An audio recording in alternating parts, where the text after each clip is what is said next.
மாணவர்கள் அனைவருக்கும் வணக்கம். நாம இன்னைக்கு பார்க்க போற பாடப்பகுதி சங்க இலக்கியத்துல மூன்றாவதாக இடம்பெற்றிருக்கக்கூடிய ஐங்குறுநூறு. ஐங்குறுநூறுல மொத்தம் 4 பாடல்கள் இடம்பெற்றிருக்கின்றன. முதல் பாடல் மருதத்திணையை சார்ந்த, பெரும்பாலும் எல்லா திணையுமே மருதத்திணையில தான், அதாவது 4 பாடலும் மருதத்திணையில தான் இருக்கிறது. மருதத்திணையில வேட்கை பத்து. மருதத்திணையை பாடியவர் ஓரம்போகியர். அந்த ஐங்குறுநூறை பொறுத்த வரைக்கும் 5 திணையையும் ஒவ்வொரு புலவர் பாடியிருப்பாங்க. மருதத்திணையை தான் நமக்கு படமா வைக்கப்பட்டிருக்கிறதுனால இந்த மருதத்திணை பாடியவர் ஓரம்போகியார். கூற்று மட்டும்தான் 4 பாடல்களுக்கு வேறுபடும். சரிங்களா? அப்ப முதல் பாடல் வேட்கை பத்துல இடம்பெற்றிருக்கிறது. வேட்கை பத்துனா ஆசை, விருப்பம். சரிங்களா? மருதத்திணைனாவே உங்களுக்கு தெரிஞ்சிடும். தலைவன் பரத்துக்கிட்ட போயிருப்பான், திரும்பி அல்லது தன்னுடைய நண்பரை துணையவரை அழைத்து தலைவியோடு சேர்த்து வைக்க சொல்லி கேட்கக்கூடிய சூழ்நிலையில் தான் பெரும்பாலான பாடல் இருக்கும். இப்போ இதுல கூற்று என்ன? முதல் பாடல் அப்படின்னா, தலைவனுக்கிட்ட தோழி கூறுறான். என்ன அப்படின்னா, இவன் ஏற்கனவே பரத்துக்கிட்ட பிரிஞ்சு போயிட்டு தலைவி ஏத்துக்கிட்டதுக்கு அப்புறம் எப்படி நாங்க இல்லாத காலத்துல நீங்க என்ன பண்ணீங்கிற ஒரு சூழலை தோழிகிட்ட கிட்ட தெரிஞ்சுக்கணும்னு நினைக்கிறான். அப்ப வாலி ஆதன் வாலி அவினின்னு ஒரு பாடல். ஆதன் அவினிலாம் சேர மன்னர்கள். அப்ப நீ பிரிஞ்சிருந்த காலத்துல தோழி சொல்றா, நான் உங்களை பிரிஞ்சிருந்த காலத்துல நாங்க முக்கியமா தலைவி ஆதன் வாழ்க, அதாவது ஆதன் வாழ்க அவினி வாழ்க, உன்னுடைய முன்னோர்களான ஆதன் வாழ்க, இப்பொழுது நாட்டை ஆண்டு கொண்டிருக்க அவினி வாழ்க, நெல் பல பொழிக, பொன்வளம் சிறக்க என்று தலைவி விருப்பத்தோடு இருந்தாள். அதாவது உன்னுடைய நாட்டை பத்தி தான் யோசிச்சுக்கிட்டு இருந்தா. ரெண்டாவது, அவ யோசிச்சுட்டு இருக்கிறத பார்த்துட்டு நாங்க அவளுடைய வருத்தத்தை மறைச்சிட்டு அவ இப்படி யோசிக்கிறாள்னு தெரிஞ்சு நாங்க என்ன பண்ணோம் அப்படின்னா, பதிலுக்கு அங்க இருக்கக்கூடிய காஞ்சி மரத்தோடு காஞ்சி பூக்கள் பூத்து சிதறி இருக்கின்றன. மேலும் அங்க சிறு சிறு மீன்கள், சினை கொண்ட சிறு மீன்கள் இருக்கிறது. அந்த சிறு மீன்கள் வாழ்க, மன்னிக்கணும், அங்க காஞ்சி பூக்கள் பூத்திருக்கின்றன, அங்க சிறு மீன்கள் சினை கொண்ட சிறு மீன்கள் இருக்கின்றன. இந்த நாட்டுக்கு சொந்தக்காரனாகிய தலைவன் வாழ்க, அந்த தலைவனுக்கு துணையா இருக்கக்கூடிய பாணன் வாழ்க என்று நாங்கள் மனதில் நினைத்து கொண்டோம் அப்படின்னு சொல்றாங்க.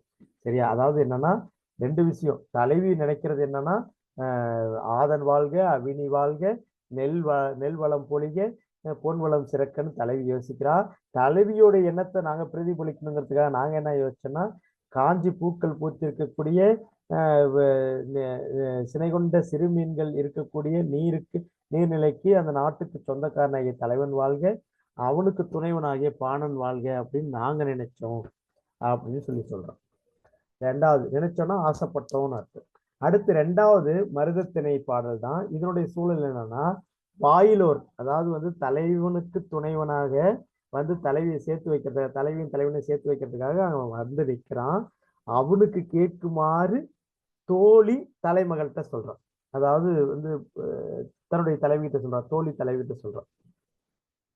என்ன சொல்றான்னா, தாய் சாப்பிறக்கும் அப்படின்னா, அதாவது அப்படிங்கிற பாடல். அதாவது ஒரு நண்டு, மன்னிக்கணும், நண்டு தான் பிறந்த உடனே தன் தாயை சாகடித்து விட்டு பிறக்கக்கூடிய நண்டு. இப்படி நினைச்சுக்கோங்க. தன் தாயை சாகடித்து விட்டு பிறக்கக்கூடிய, அல்லது தான் பிறந்த உடனே தன் தாயை சாகடித்து விடக்கூடிய நண்டும், தன் குழந்தையை தன் பிள்ளையை தானே உண்ணக்கூடிய முதலையும் வாழக்கூடிய ஊர் தலைவனுடைய ஊர். அந்த பண்பு, அந்த விலங்குகளுடைய பண்பு இவனுக்கும் வந்திருக்குமோ அப்படின்னு ஐயப்படுறா தோழி ஐயப்படுறா. ஏன் அப்படி சொல்றா அப்படின்னா, இந்த பொன்வளைகள் குலுங்குமாறு பரத்தியோடு உறவு கொண்டு இருந்து விட்டு இப்பொழுது பிரிந்து வந்து விட்டானே, அப்ப இவங்கிட்ட அந்த எப்படி தன் பிள்ளையை தானே உண்ணக்கூடிய அல்லது தன் அம்மாவை கொல்லக்கூடிய விலங்குகள் வாழக்கூடிய ஊர்ல இருக்கக்கூடிய பண்பு இவங்கிட்ட வந்திருக்கும். ஏன் அப்படின்னா, இவன் தான் இவ்வளவு நாளா ஒன்னா இருந்துட்டு பரத்திட்டு இப்ப பிரிஞ்சு வரானே, இப்ப இவங்கிட்ட அந்த மோசமான பண்பு இருக்குமோ அப்படின்னு சொல்லிட்டு தோழி தலைமகள்கிட்ட சொல்றான். யாரு கேட்டுட்டு இருக்கிறா? வாயிலோர் கேட்டுட்டு இருக்கான். வாயிலோர்னா 2 பேரையும் சேர்த்து வைக்கக்கூடியது, வழியாக இருக்கக்கூடிய. வாயில்னா வழி. அடுத்து 3வது பாடலும் அதனுடைய தொடர்ச்சியா இருக்கக்கூடிய பாடல் தான். ஆனா இது தலைவியே சொல்றான். யாரு? தலைவனையும் பாணனையும் இகழ்ந்து பழித்து கூறுகிறாள் தலைவி. என்னன்னு தொடங்குது பாடல் அப்படின்னா, தன் பார்ப்பு தின்னும். அதாவது என்னன்னா, தன் குழந்தையை தானே உண்ணக்கூடிய அன்பில்லாத முதலையும், 2வது வெள்ளை பூக்கள் பூத்திருக்கக்கூடிய நீர்நிலையும் உடைய ஊருக்கு தலைவன். அப்படின்னு சொல்றாங்க. சொல்லிட்டு அப்படியாப்பட்டவன் அவனுடைய வார்த்தைகளை உண்மை என்று நம்பி இருக்கக்கூடிய என்னை, என்னுடைய மேனியை பசலை ஊறச் செய்கிறவன், அதாவது காம நோய்க்கு ஆளாக்குபவனாக இருக்கிறான் அப்படின்னு சொல்றான். ஏன்னா அன்பில்லாத முதலை வாழக்கூடிய ஊர்ல இருக்கிறதுனால அவனுடைய பேச்சை உண்மை என்று நம்பி வாழ்ந்து கொண்டிருக்கிற எனக்கு காம நோயை பரிசாக தந்திருக்கிறான் அப்படின்னு சொல்லிட்டு அவனுடைய செயல்பாடை திட்டுறான். அதனாலதான் அவனுடைய தவறான செயல்பாடை, முதலையோடு அன்பில்லாத முதலை எப்படி தன் குழந்தையை திங்குதோ அதுபோல என்னுடைய உணர்வுக்கு, என்னுடைய உடலுக்கு, என்னுடைய மனசுக்கு உரியவன் என்னுடைய மனதை உணர்ந்து நடக்காமல் என்னுடைய உடலில் காம நோயை, என்னுடைய காமத்தை பூர்த்தி செய்யாமல் என்னுடைய காமத்துக்கு நோய் தருகிறான், உடலை இழைக்க வைக்கிறான் அப்படின்னு சொல்லி சொல்றான். சரியா? அப்ப கடைசி பாடல் இதுலயும் வந்து தலைவிட்ட சொல்றான். நீ ஒரு காலத்துல நீ எப்படியா இருந்த, நீ என்கிட்ட உண்மையை மறைக்காத அப்படின்னு சொல்லிட்டு கடிந்து கொள்ளும் விதமாக தலைவன் சொல்றான். என்னன்னா, நீ எங்கெல்லாம் போயிட்டு வரேன்னு எனக்கு தெரியும், என்கிட்ட உண்மையை மறைக்காதுன்னு சொல்லக்கூடிய சூழல். அது ஆலமரல் ஆயமோடு என்று தொடங்கக்கூடிய பாடல். ஒண்ணும் கிடையாது, ஒரு கான்டெக்ட். ஒரு பெரிய நீர்நிலை இருக்கிறது, தோழியர் கூட்டம் இருக்கிறது. அந்த தோழியர் கூட்டத்துக்கு நடுவுல வந்து புதிய நீர்நிலையில பரத்தியோடு சேர்ந்து புது நீராடல் செய்யறான்.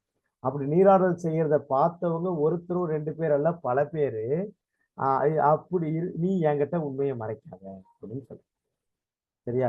இப்ப அதாவது பெரிய ஒரு நீர்நிலை, தோழியர் கூட்டம் புடைசூழ, அந்த தோழியர் கூட்டத்துக்கு நடுவிலே தன் பரத்தையோடு, தனக்குரிய பரத்தையோடு புது புனல் ஆடுறான். புது புனல்ல புதிய நீர் ஆடுறான். புதிய நீர்ல 2 பேரும் சேர்ந்து ஒன்னா இருக்கிறாங்க. சரியா? அப்ப ஒன்னா நீர் ஆடுறாங்கன்னு அர்த்தம். அந்த நீராடுவதை பார்த்தவர் ஒருத்தரோ 2 பேரோ அல்ல, பல பேரு நீ என்கிட்ட உண்மையை மறைக்காது. இவன் பொய் சொல்றான், அப்படிலாம் நான் எதுவும் பண்ணி பொய் சொல்றான். அப்ப இவகிட்ட உண்மைய அவ உடைச்சு கேட்கிறான். இதுதான் அந்த பாடல். அப்ப 4 பாடல். முதல் பாடல் வந்து தோழி வந்து எப்படி தலைவியும் நாங்களும் எப்படி உன் நாட்டின் மீது விருப்பத்தோடு இருந்தோம் அப்படின்னு சொல்றா.